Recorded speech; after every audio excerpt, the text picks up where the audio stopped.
মেয়ে হিসেবে কোনোদিনই কোনো মেয়েকে নিয়ে ট্রল করতে চাইনি, বাট এখন আর না করেও পারতেছি না।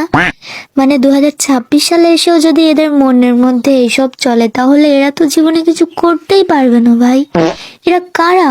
এখন যাদের নিয়ে বলতেছি তারা হলো এই যে আশিক জিনের বউয়েরা, ঠিক আছে? এরা হচ্ছে জাতির জিন আপা অথবা আশিক জিনের বউ, যাই হোক আমি জানি না, আইডির নাম তো তুলতে পারতেছি না, অনেক আছে এরকম। তো এদের ধারণা হচ্ছে আশিক জিন এদেরকে ধরে নাই, শুধু ধরে হাঙ্গাও করছে। তো হাঙ্গা করার পরে ওদের নাকি আবার পেটে জিনের বাচ্চাও আছে। ये सब क्या देखना पड़ रहा है? अच्छा है मैं अंधा हूँ। তো ওখানে একটা পোস্টে আমার খুব কমেন্ট করতে ইচ্ছা করতেছিল যে জিনরা যেহেতু আগুনের তৈরি আর মানুষ তো মাটির তৈরি, হ্যাঁ।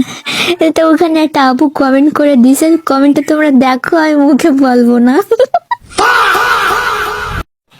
কেউ কেউ বলে আমি আশিক চিনের রানী, আবার কেউ বলে আমাকে ভয় দেখিও না, আমি কিন্তু আশিক চিনদের মহারানী। ভাই আমার মাথা ব্যথা হয়ে যাচ্ছে।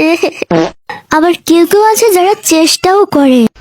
এদেরকে কেউ বোঝাও ভাই যে আশিক জিন এমন একটা জিনিস যার ধরে তার গোষ্ঠী পর্যন্ত উদ্ধার করে দেয়, সময় মতো চিকিৎসা না নিলে তার জীবন শেষ। আর এরা আশিক জিনকে মনে হয় ভীষণ হ্যান্ডসাম কিছু হবে, তাই না? আরে ভাই, জিন মানেই ভয়ঙ্কর, সেটা যাই হোক না কেন। জিন আছে আমরা মানি, কিন্তু জিন নিয়ে এরকম ছিনিমিনি খেলার জিনিস না রে ভাই। জিন আছে, কোরআন শরীফে উল্লেখ আছে, মানুষ আছে, জিন আছে, তো আমাদের মানতেই হবে জিন আছে।